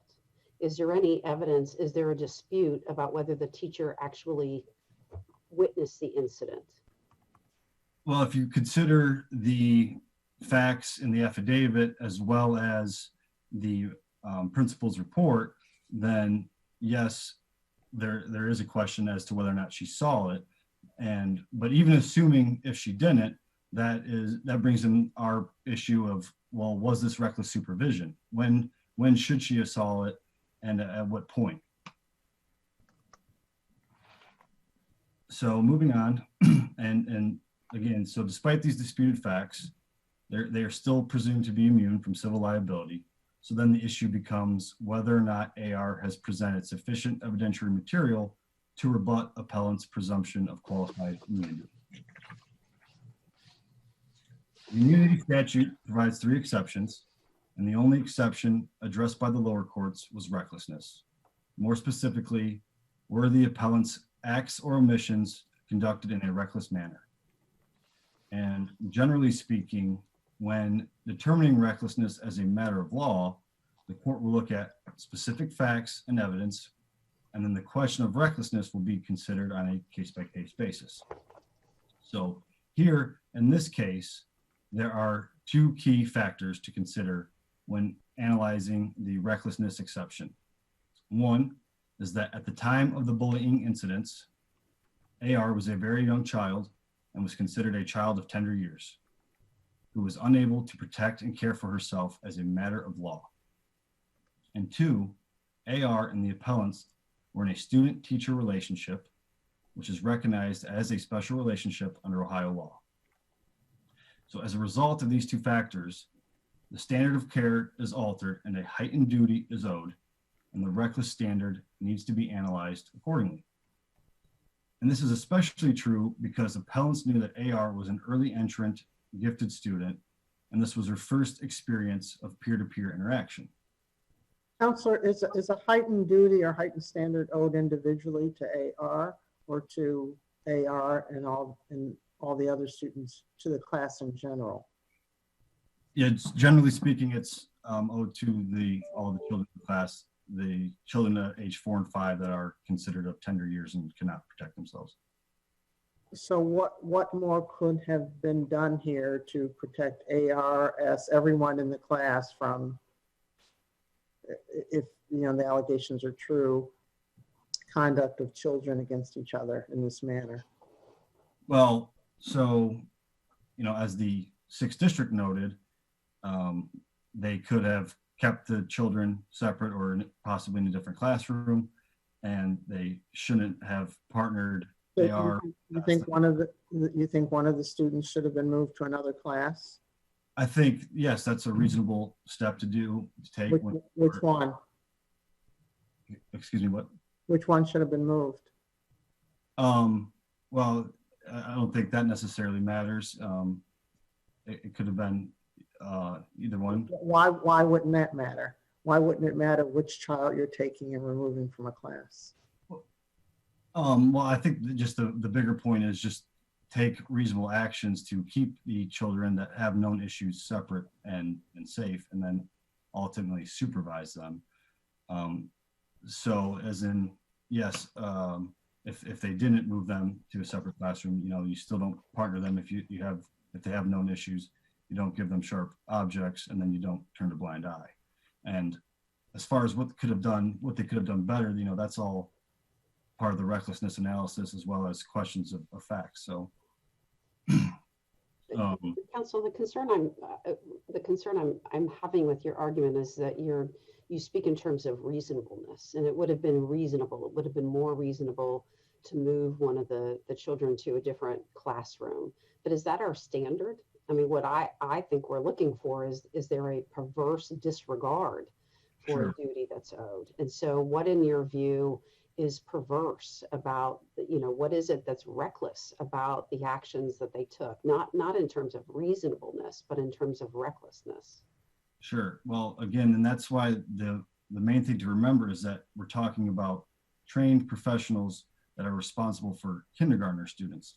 So when you note that there's a special relationship in a child of tender years, the facts presented on that, again, they weren't kept separate.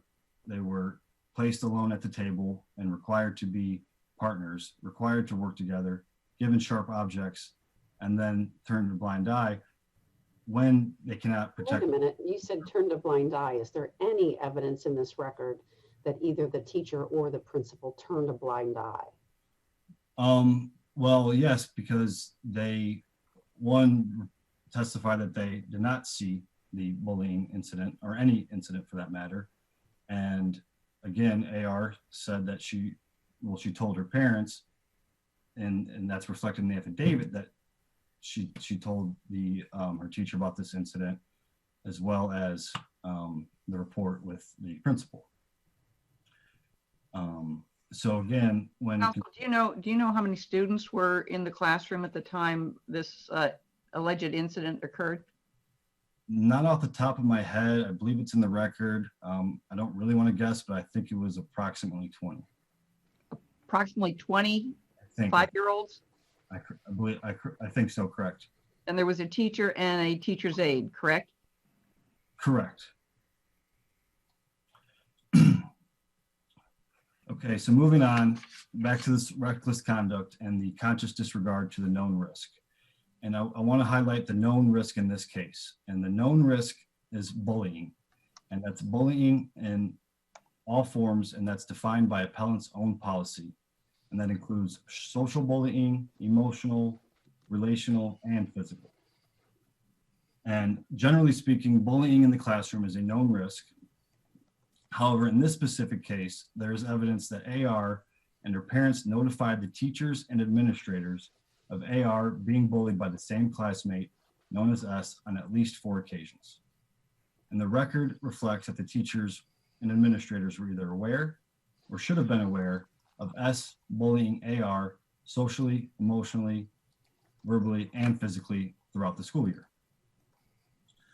So moving on to the conscious disregard, again, when remembering that we're talking about kindergarten students and the special relationship of the teacher, and as highlighted by the appellate court, it was unreasonable and potentially a question of fact to whether or not it was reckless to not keep them separate, partner, give them sharp objects, and then fail to supervise. And then additionally, if you look at the totality of the circumstances, how really there was no bullying prevention or planning done from the beginning of the school year throughout. And if you consider that, those are the aggravating factors that increase this beyond mere negligence, because again, we're talking about the actions and inactions of professionals related to kindergartners. And even more troubling that after the stab and slash, the teachers and administrators failed to provide any attention or care to AR and failed to report the incident to AR's parents. Counsel, you used the word stab and slash. Can you describe what happened? Yes, so again, that's also captured in the parents' affidavits as AR reported it to them. And it was essentially that the bully came over with a sharp pencil and went like this and hit her in the cheek, and then did it again and caused a slash mark. And if you look at the picture attached to in the record and attached to our brief, which was taken, I believe, 4 days after the incident, there is a noticeable puncture wound that doesn't happen with just a general poke. You need actual force to create what's in that picture. And that's why we refer to it as a stab and slash, and that's also was recognized by the appellate court. Counselor, what evidence there was in the record noting the severity that you've described of this injury? What evidence that was there in the record that the educators knew or should have known or should have had some reason to know, or reckless in not knowing that this child S could and would exact that kind of injury on AR or any other child? Sure. So, there's evidence related to the past physical bullying, and that was being pushed. But anything rising to this level of injury? Well, I mean, just physical bullying in general, yes. So obviously the stabbing is more severe, but it's still considered physical bullying, the same as being pushed in the bathroom line and being forced to eat a nasty concoction of food in the lunchroom. And again, the point is that this increased and escalated over time, and nothing was ever done to address it or prevent it. So what they claim started out as mere teasing escalated to being pushed in line, being bullied in the lunchroom, left out of groups, to here it is a few months later. Now there's another physical bullying incident that was very severe. So the 6th District Court of Appeals found sufficient evidence of recklessness to overcome appellant's presumption of immunity. This alone shows that reasonable minds can find that AR presented genuine issues of fact regarding appellant's reckless actions and inactions. And when considering the Ohio Civil Rule 56 standard, AR has presented sufficient evidentiary material, and the questions of fact presented in this specific case are best suited for the finder of fact. And here there are questions of fact as to the mindset and credibility of appellant's actions and inactions as to whether or not they consciously disregarded known bullying. AR experienced different forms of bullying that increased and escalated during the first 6 months of her kindergarten year, and appellants did nothing to address it or prevent it. This case is about holding the public educators responsible and accountable for severely disregarding. You say they did nothing. I believe that we heard testimony that the principal as well as the teachers checked in with AR frequently to see how she was doing. And the other students were the concept of or the practice of bullying was addressed with them. So do you deny that that happened? Well, I think number one, it is a question of fact of whether or not it happened. And, well, I'm just asking, is there contrary evidence? Well, yeah, so obviously there's a credibility determination with the appellant's affidavits and whether or not a jury would believe them in this case. And then as well as, again, we're talking about the known bullying at the kindergarten level and the fact that they monitored the situation or checked in with them.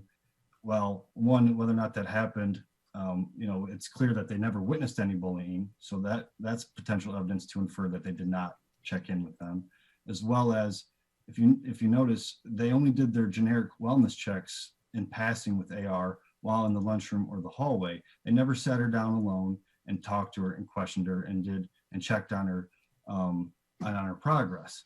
So Would that have been, do you have, I mean, you're saying in your opinion, that's what they should have done? Or do you have expert testimony from some kind of child psychologist that would say, that's how you deal with this?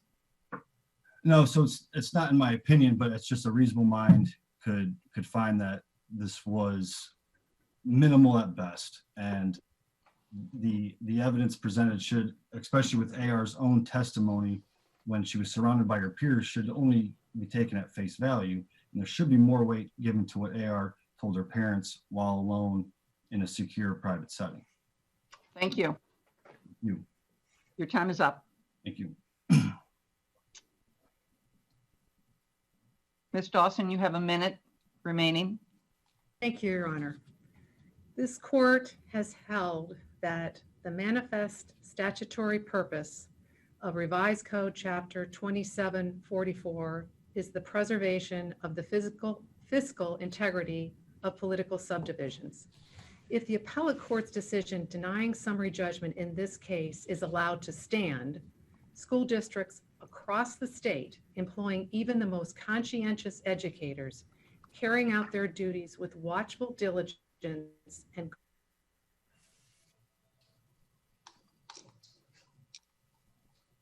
if educators are exposed to liability every time they are made aware of teasing before an altercation occurs, even when they respond diligently and appropriately, it will discourage educators from remaining in the profession and reduce the number of those willing to enter the profession.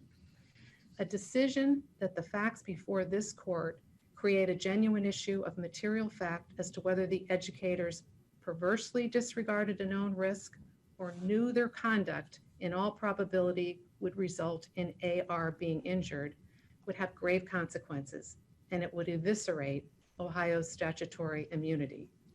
The educators offered sufficient and undisputed evidence to establish that they responded reasonably and responsibly to the information they have.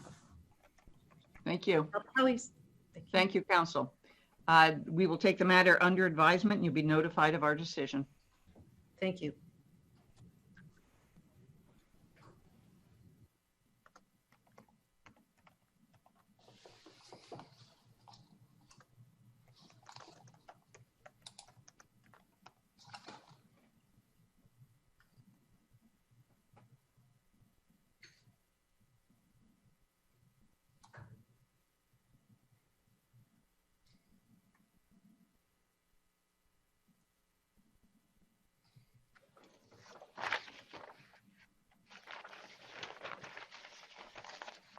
Our last case this morning is 2019-1494, Wayne L. West et al. Versus C.J. Bode et al. For the appellant, Mr. Bean. Counsel, if you unmute your microphone.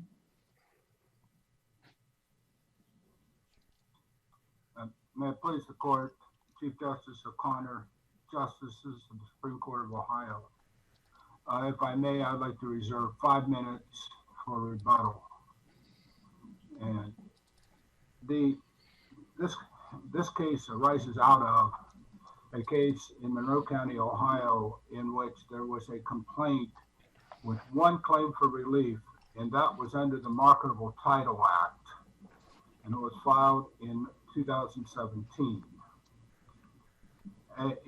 After the paper discovery was done in the pleadings, there were cross motions for summary judgments, and the Common Pleas Court of Monroe County granted summary judgment stating that the 530156, the Ohio Dormant Mineral Act, and the Ohio Markable Title Act were in irreconcilable conflict.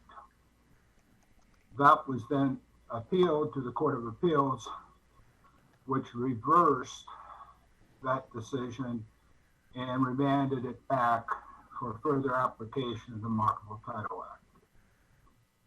The statement of facts, and I'll be very brief, with the mineral chain, there's a mineral chain of title here, which comes through an auditor's deed in 1944 to the appellant's father, Nova A. Chrisman.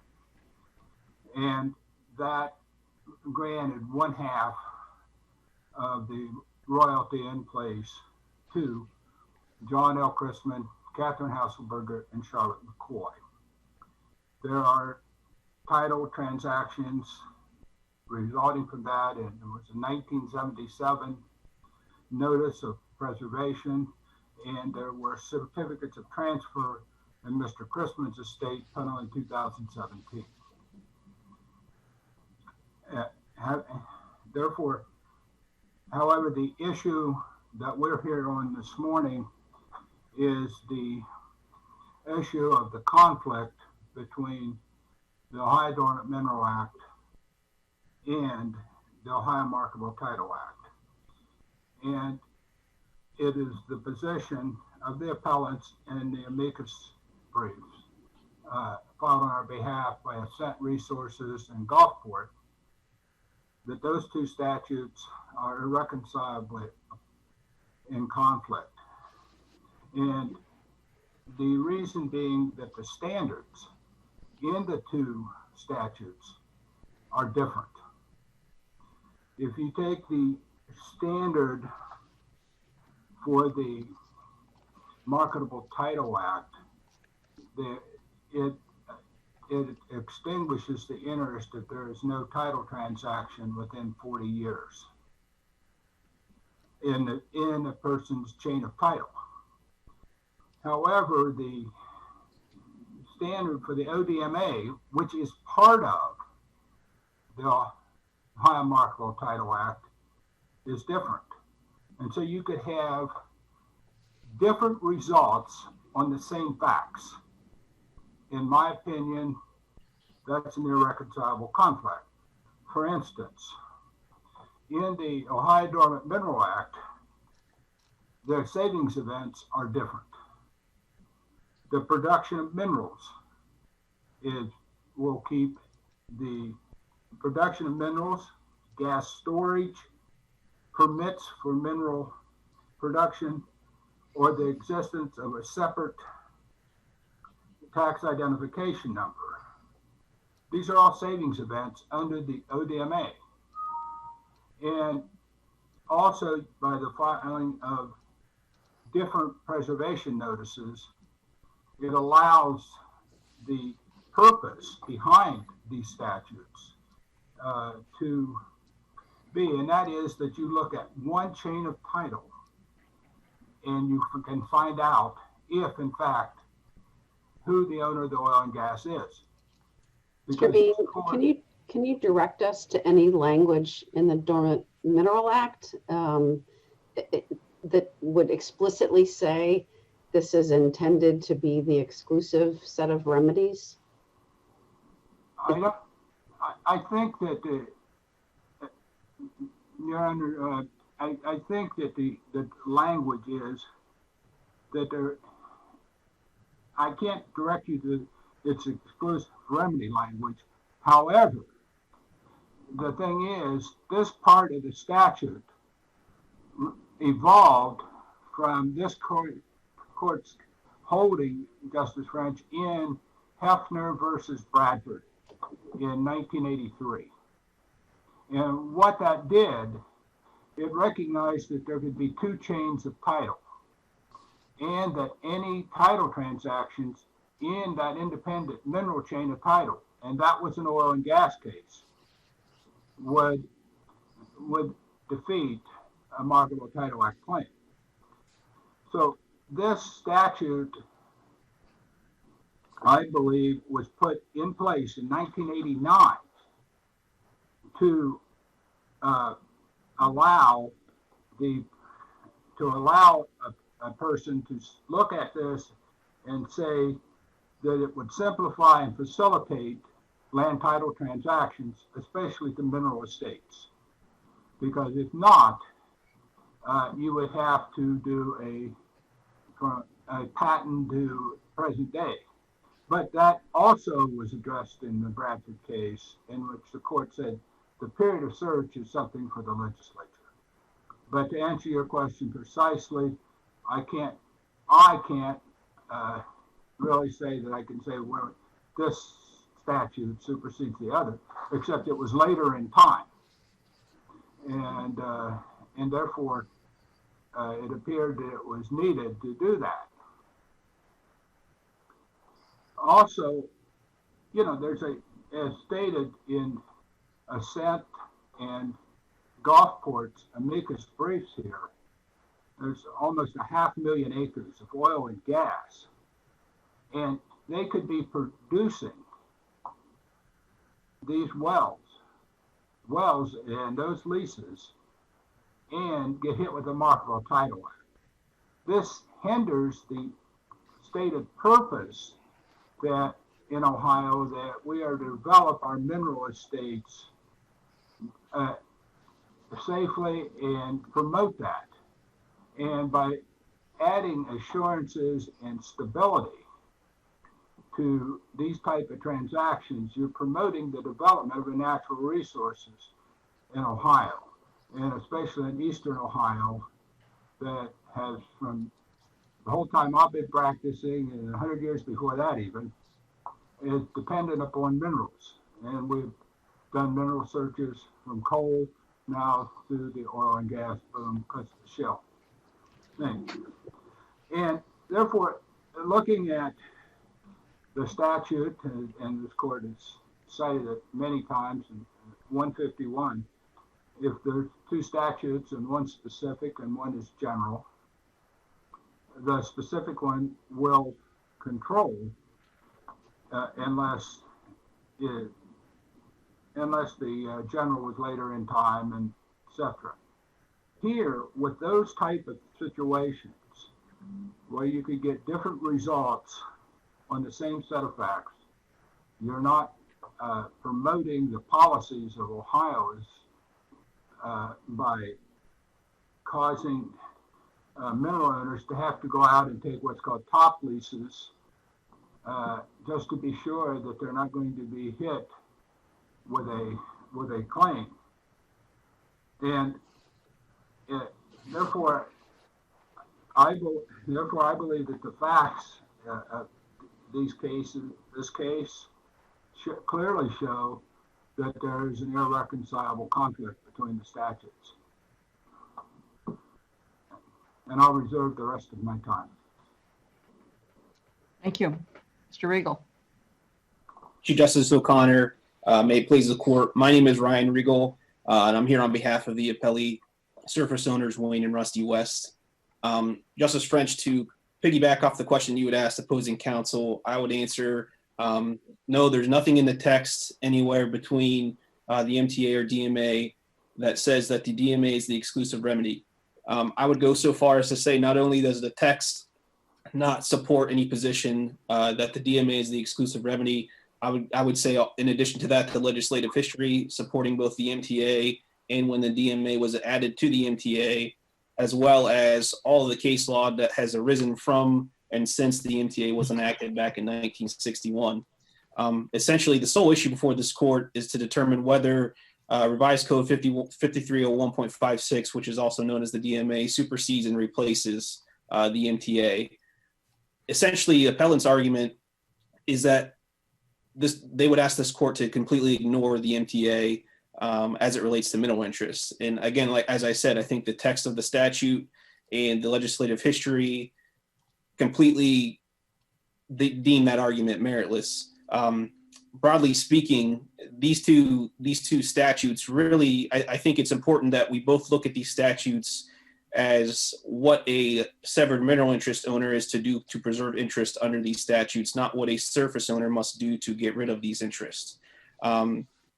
No court of appeals in this state or in any other state has said who have both a Markable Title Act and a subsequent procedural remedy to abandon a mineral interest have ever said that abandonment statute precludes you from using the Markable Title Act in that state. Would you at least agree that it does make it a lot more difficult? I mean, if the whole purpose of the Dormant Mineral Act is to make this simpler, facilitate title transactions, how does applying both of the acts serve that purpose? I think it all depends on the specific facts of your case. And I think back in 1961, when the legislature had enacted the MTA, it specifically excluded mineral interests. So realizing that there was a reason or a need for a statute to effectively allow surface owners to get rid of old stale interests, that's why they had added, in 1973, they amended the MTA to include mineral interests in that statute to allow surface owners to do that. As opposing counsel had mentioned, a lot of people say that the Heifner case was the reason for the MTA because it says the MTA does not extinguish interest in all cases. So I think the MTA was added as a supplement to the MTA to effectively make it easier in those situations where title could get complicated. But again, there's nothing in the statute that ever would deem a irreconcilable conflict between the two, because there are two different statutes that apply in two different situations. As this court has determined in the Corbin case, under the DMA, specifically the 19 DMA, this court has determined that a deemed abandonment is completely different than an extinguishment that would have occurred under the MTA. The plurality opinion and Justice Kennedy's concurrence both have agreed that there's a distinguishment in the terminology and how both statutes operate. The test here, though, in this case to determine one or the other is really rooted in the revised code 1.51. And I want to read that statute because I don't think the opposing counsel has technically properly conveyed what the test is in that statute. Revised code 1.51 specifically expresses that if a general provision conflicts with a special or local provision, they shall be construed, if possible, so that effect is given to both. If the conflict between the provisions is irreconcilable, the special or local provision prevails as an exception to the general provision, unless the general provision is the later adoption and the manifest intent is that the general provision prevail. Again, our position is there is no conflict between the MTA and the DMA. Again, they are separate alternate statutes with separate and distinct mechanisms for determining whether a severed mineral interest is valid. Therefore, in our opinion, no analysis is required under 1.51 because there's no conflict. But again, not only if there's a conflict, even if there is a conflict between the two statutes, you still have to, according to that statute, apply them and try to give effect to both of them. And only if that conflict is irreconcilable does that specific statute apply over a general statute. As I discussed just a couple seconds ago, this court in Corbin has determined that there's a difference between a deemed abandoned interest and an extinguished interest. Under the MTA, there's an extinguishment. Under the DMA, there's an abandonment. The test under the MTA, there's a 40-year period where you have to determine based off all record chain title, things that are in the public record. That was in accordance to when the MTA was enacted. Look for a 40-year period. If nothing has happened in that 40-year period or none of the exceptions apply, by operation of law, that interest is extinguished. That interest is then determined to be null and void, and there's no reviver or possibility of reviver of that interest. Under the DMA, because as I said before, the Heifner case has kind of said, hey, in not all situations will the MTA be successful in getting rid of this interest. Let's try to, I assume that the General Assembly wanted to try to make it easier and add another tool to the surface owner's belt to get rid of those stale interests. So therefore, under the DMA, the procedure there is a 20-year period where it results in an abandonment based off of lack of use. And that results in a deemed abandoned interest, and there is a possibility of reviver after a mineral interest owner would receive a notice of abandonment. There's no reason or anything wrong with General Assembly essentially if enacting two different statutes and to apply to mineral interest. Any argument to the contrary is simply a policy argument. Just because the standards are different in applying both of the statutes, that's not an irreconcilable conflict, and there's no case law that would support that position. Any differences between the results that may result in the MTA or the DMA, that's a policy argument that should be left to the legislature to decide. And again, I think in my position, the legislative history and the text of the statute show how both statutes actually and how the General Assembly intended for them to operate and coincide with each other. For example, under the DMA, Under C3, if a severed mineral interest owner would like to preserve an interest, they can file a claim to preserve. If you look at that statute in the text of the statute of 5301.56, it says that what the requirements are, and it refers you back to a part of the MTA as far as what it has to comport with and what it has to comply with. Under 5301.52, that then refers you back to a preservation notice statute in the MTA. So again, this General Assembly, based off just the mere text of the statute, show that they intended for both of them to apply. Again, only when the conflict is irreconcilable does a specific proceed over a general. Giving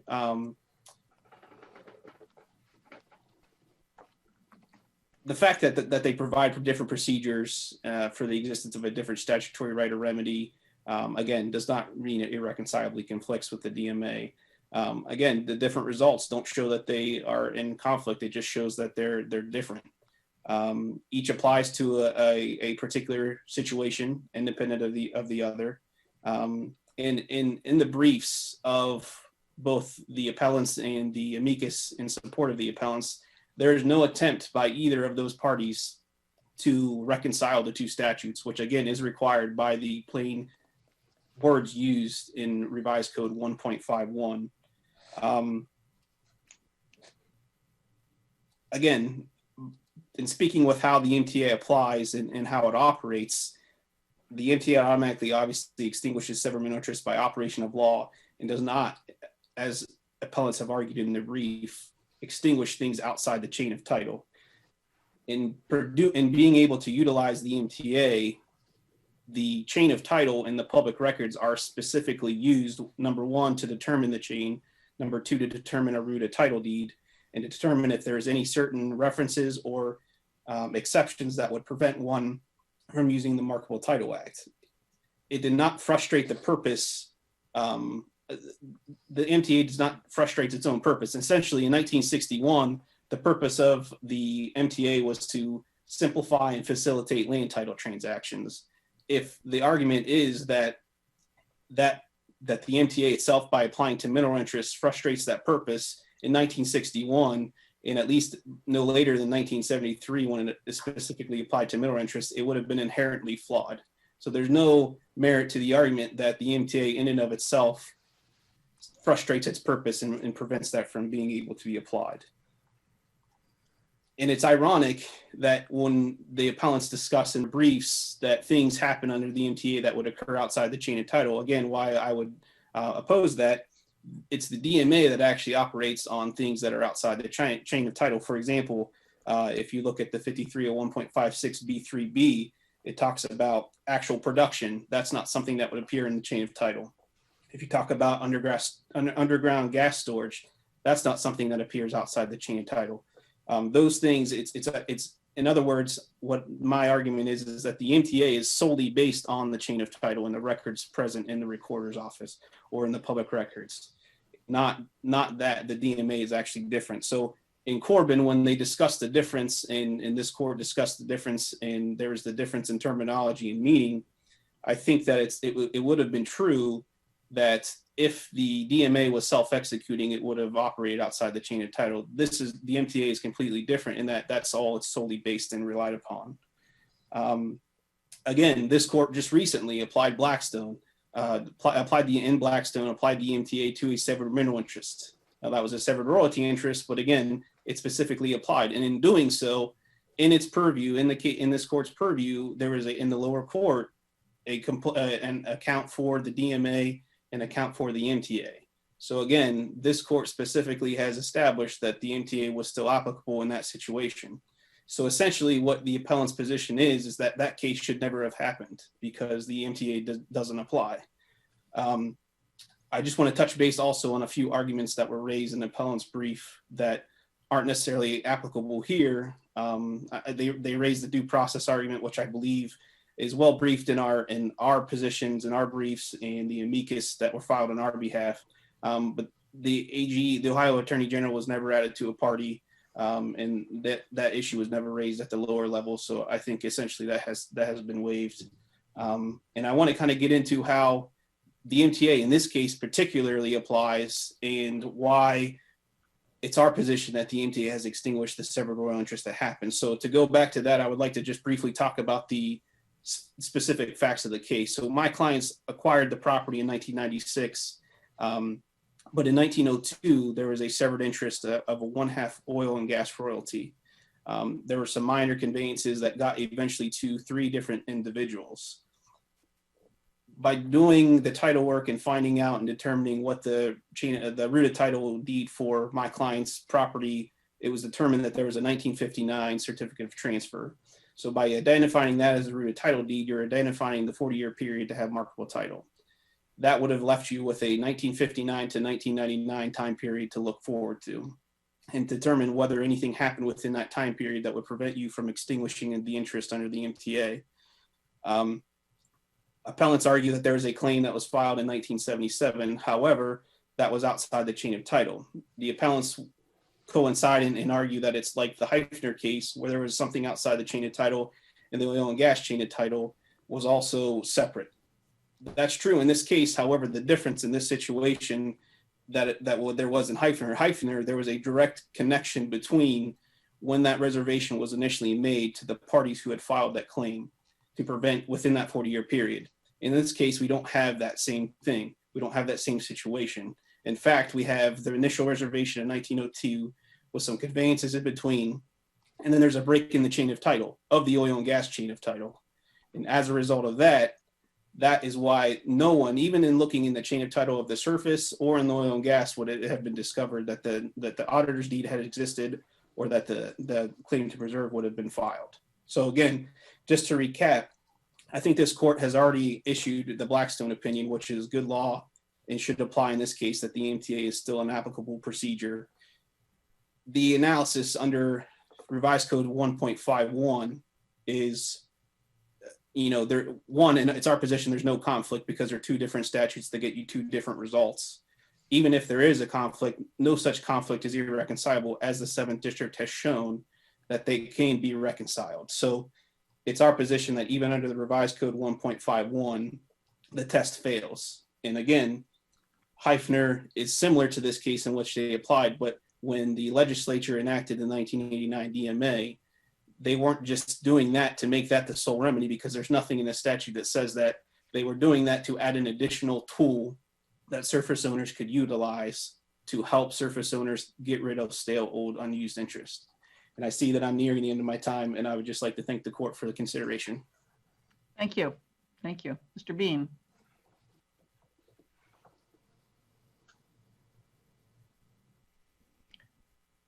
Mr. Bean, if you'll unmute your mic.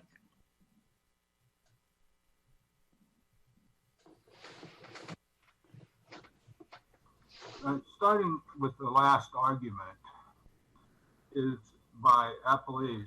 It's completely contrary to even their amicus brief in the Ridenour amicus brief, which says that there is no question that the title transactions in the separate chain of title under Heifner versus Bradford are title transactions, and therefore the appellants are not bound by the Markable Title Act in this case.